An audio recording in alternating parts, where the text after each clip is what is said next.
Going on, guys? This is Drew again. It's with that second half of the video that was from the last reaction. You'll see the tab.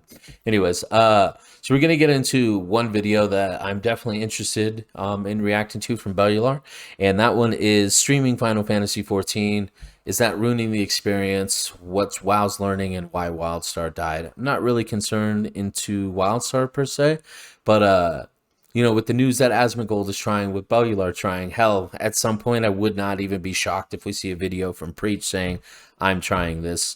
Over on the Work to Game YouTube channel, Chris was talking about how the last person on his list of WoW streamers that would join for him personally would be Asmongold. So for it to happen is pretty crazy. To me, that's Swifty, because all he does is PvP, and there ain't shit to do over here in PvP. So I'm interested to see what perspective they have as far as streaming it, because I know Bellular has said that he isn't necessarily against it, but he doesn't think he wants to do it while he does the initial playthrough. So we'll go ahead and we'll just watch this video. Hi, that's it. We're nearly there for last week's supers. Then we can get into the news. Nice one. We've got Shafe, who said, quit WoW roughly a month ago. So done with the game. FF seems quite good. Seeing you talk about it all the time, maybe I'll look into it. That's been the experience of many people, including Asmongold. I think we will cover that soon. Yes. Because I think that streaming A Realm Reborn is an exercise in self-flagellation. I think that it will make for a probably not very entertaining stream. Not at all. And I think it'll be a shit show. Could be different if it was Shadowbringers. But A Realm Reborn, just to me, that is not streaming content. No, not at all. Weird. I feel like streaming FF to people streaming FF to a non-FF community is a terrible idea in general. Yes. Because you're hurting the game for all those people who'll play it eventually by watching you. Yes. So it's a thing where you should never ever do any MSQ at all on stream. It's a good perspective. Only do actual end game activities. Because the idea of someone wanting to play FF, tuning into a stream, and then having some of the major plot points of Heavensward spoiled, or some of the major events, that would actually really hurt the experience overall. Absolutely. So it's weird. It's that kind of thing where really narrative-driven single-player games shouldn't be streamed, and FF for the MSQ falls under that to me. Yeah, I completely agree agree. Entirely, and I think so. I also agree. I think that not only does his community already kind of have a negative perception of Final Fantasy, most of them have never even played it, and they have that negative perception, so that's going to suck on that one. But if any of them even wanted to try it after seeing his stream, they're going to be poorer for it because they're going to have already experienced some major plot lines. And I completely agree. I think if Asmon is going to stream this, I think personally it should not be the MSQ stuff, or he should only look at himself, panned at just his video while he's watching cutscenes so that other people don't see it. But that's a whole nother technical side of it. So it brings up a good point. I think it's going to ruin the experience for a lot of other people and potentially for him as well.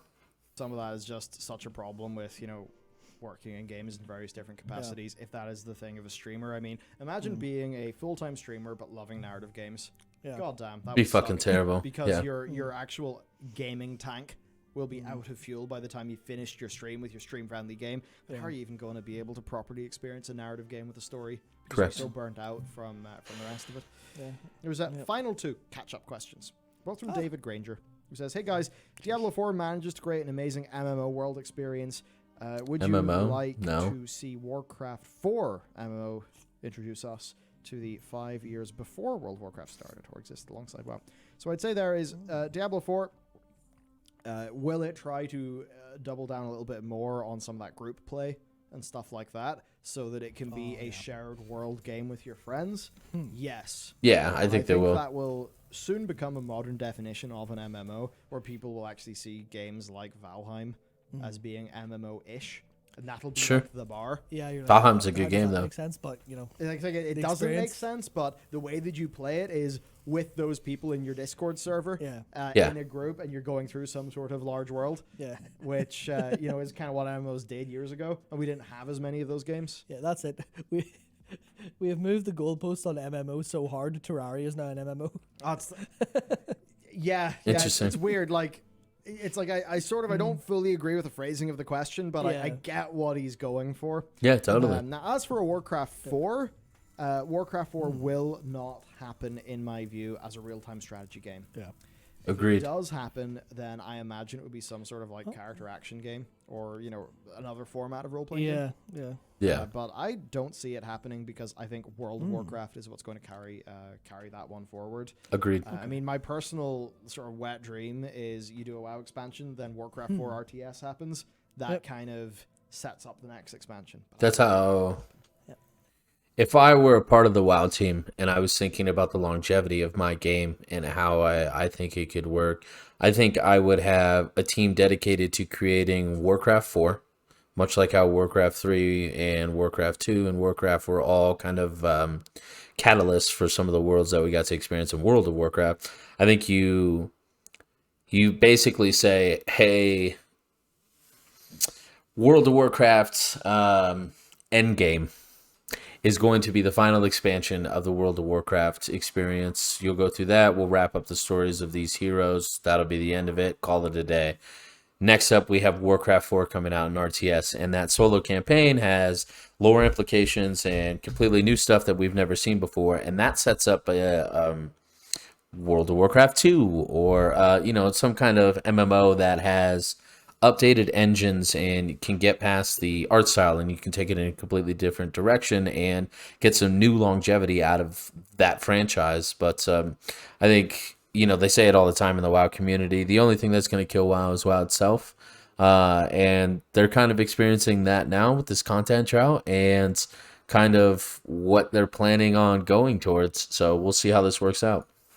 Sorry, I was distracted there because I believe we had a small F, but there's nothing on OBS's in here, so no drop frames, well, no the Fs things. don't So seem to be continuing. yeah, I remember Right. they're behind us now, but Then alright. David Granger also said, love me some WoW and Final Fantasy. I think Blizzard should look at why WildStar failed and compare retail WoW to that formula and adapt. Yes. You know what's interesting? I don't really know exactly what the crossover is. In my head with WildStar, or at least why I never got into WildStar is it felt that they really hammed up Saturday morning cartoon. So to me, I was just like, well, cool, I don't really take this world that seriously, actually. Yeah. Right. Same. I could never Same. take the world of it seriously, which meant I Yeah. could never take the fantasy of it that seriously. It just didn't do a good enough job of making me care about where I was.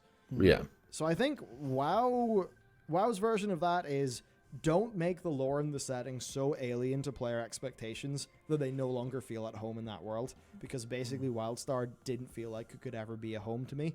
Yeah. Because Saturday morning unique take. cartoon, I don't really like. Sci-fi stuff I do like, but it just didn't come Wait together. a sec. Hold up. So to me.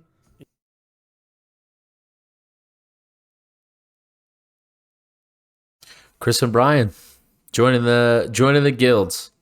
That's great. That's good that these two communities can come together because I look to those two guys for a lot of my information. And kind of I really like Chris's takes because he doesn't fanboy for any one game. He understands that every game that he plays has its own version of problems, and when people he gives a very thorough and very direct line of statements when he talks about stuff, especially in some of his reaction videos to Bellular's content in the first place. So that was that caught me off guard. That's great to see them join.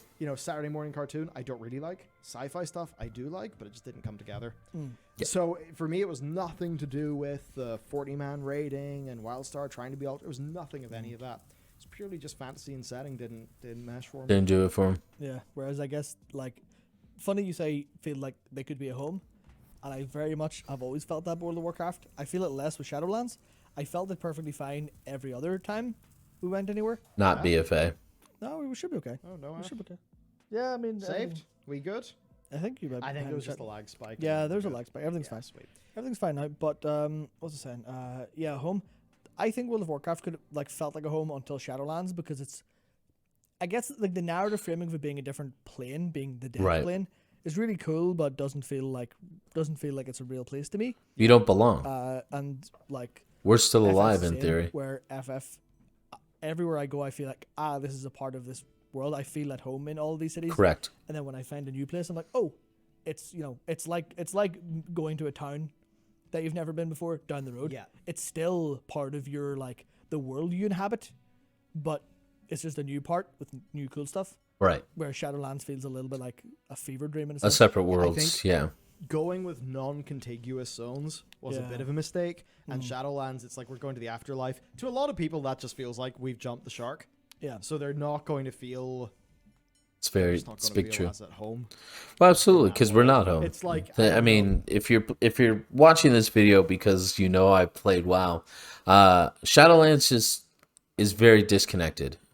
With how it pertains to the actual world, and B, how disconnected the 5 zones, if you're going to count them all. We're not at 9-1 yet, so I'm not going to count Korthia or Tazadresh, or Tazavesh. I forget how to say it. Anyways, it all feels like it's each of these places are their own unique individual place, which is great. That's how you want it, but they don't connect. It just feels like the traveling system in between these was a poor way to connect these worlds. So, like we talked about Lord of the Rings earlier, it's like, I don't know exactly the afterlife in Lord of the Rings. I know that there is one that's different between the elves and the men and stuff, but whatever. But it's like, if you told me, oh, we're going to go to the afterlife of Middle Earth, The my fuck does that reaction would mean? be, please no. Yeah, exactly. Please no. Yeah. I really don't want that, because if I go and meet Eru Iluvatar, who's kind of like, the sort of creator, Yeah. it's like if I somehow end up in the void having a little chat with Melkor, I'll be like, whoa, what's going on? What's Sure. going on? This feels weird. Where am I?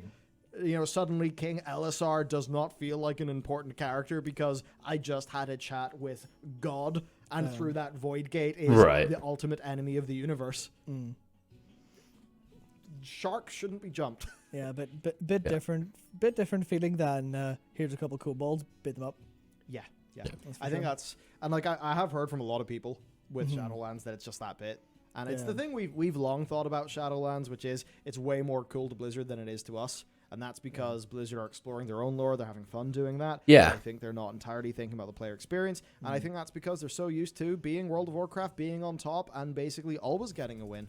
And that's that. I mean, I will say this for Shadowlands, some of the storylines and bringing back old characters and knowing that their journey had continued was great. I just wish that they flushed that out more.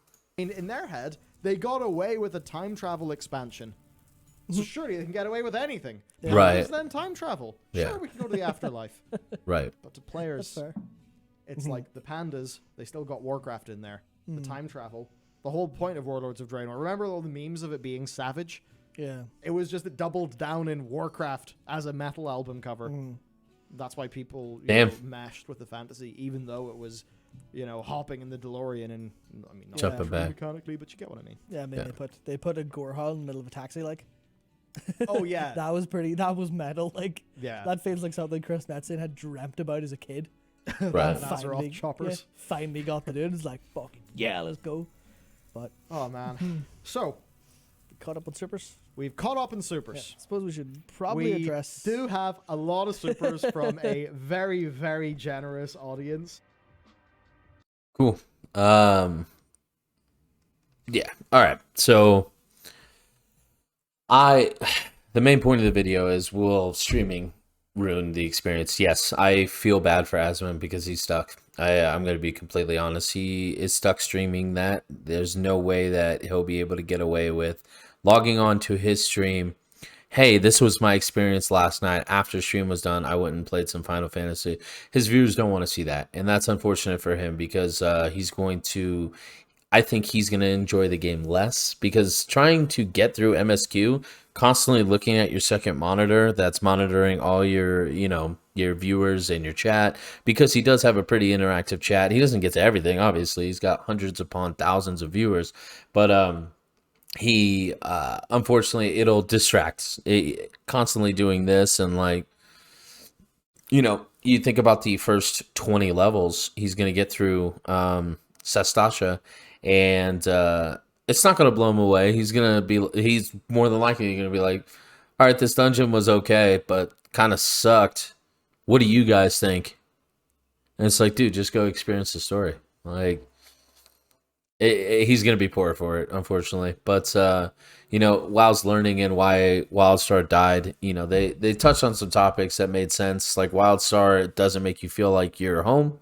You know, and I played it very briefly, and I felt like this isn't good enough. And ultimately, a lot of other people felt that way, which is unfortunate. So it'll be interesting to see kind of Asmon's take as it happens, because I'm not even gonna lie to you. I'm gonna watch. I've already seen the main story quest. I don't give a shit that he's gonna talk during this. I don't care if his experience is poorer for it because he's streaming it. I just feel bad for him, you know. So that's going to be it for this video. Appreciate you guys giving me your time today. As always, I'm Drew from Future Strategy Gaming. If you liked the video, make sure you hit the like button. If you want to see more of these videos, some of my other content with more to come, make sure you hit the subscribe. Bell notification goes a long way. Or if not, you can just downvote this video. I don't really care. So thanks. Have a great day. Peace out.